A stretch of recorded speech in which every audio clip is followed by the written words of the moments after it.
Accountability Act and the different findings that we would have to make. Joe, if you wouldn't mind. So under the Housing Accountability Act, just last amended, I think, in 2021, a residential project, which is 2 or more units, no upper limit,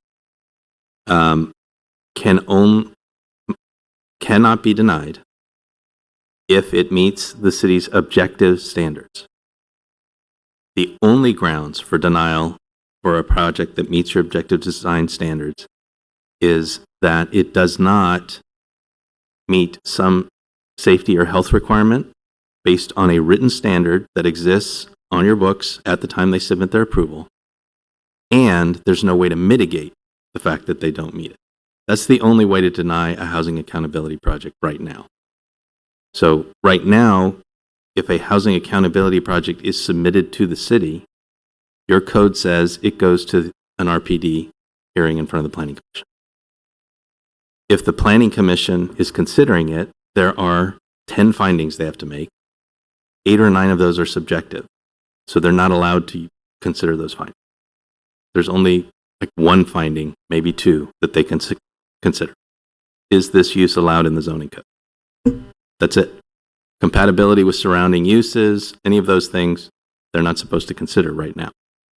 So if you leave the RPD process in place, as it's currently worded, you are setting the Planning Commission and the public up for a hearing where they will be evaluating projects.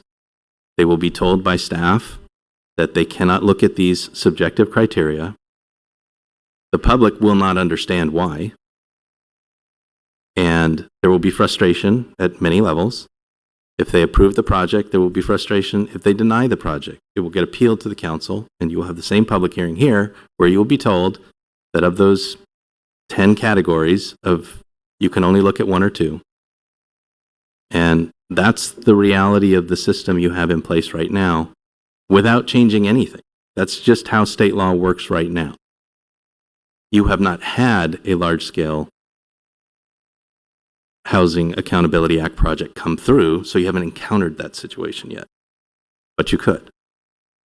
So if you want to retain an RPD process for any project that meets the requirements of the Housing Accountability Act, you're going to have to change that RPD process dramatically so it only looks at objective criteria, and then you're also going to have to convince HCD that still having a hearing to look only at objective criteria is not a constraint on development. If the project does not meet all of your objective standards, let's say they need a variance, variance would still go to the Planning Commission. So it wouldn't go for an RPD, but it would go for a variance. So you'd have a public hearing for that. If they propose a certain amount of affordable units, though, under the density bonus law, they can ask for a concession, which basically is a waiver of that condition. If they ask for a waiver of the condition, there's only a few bases to deny it. It's very difficult to deny.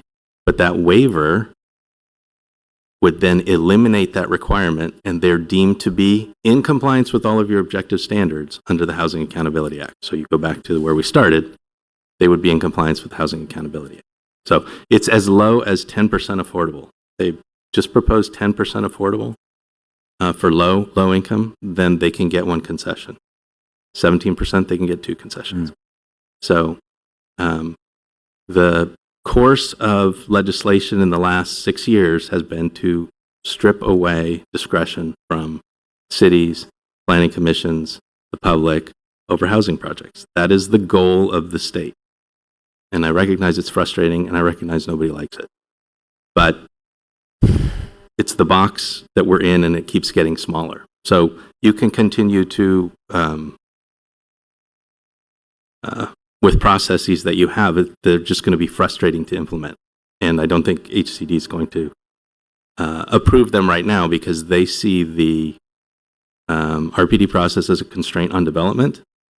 And they also recognize that for the vast majority of projects that come before the city, they're all supposed to be evaluated on objective criteria, not subjective criteria. Thank you. It is extremely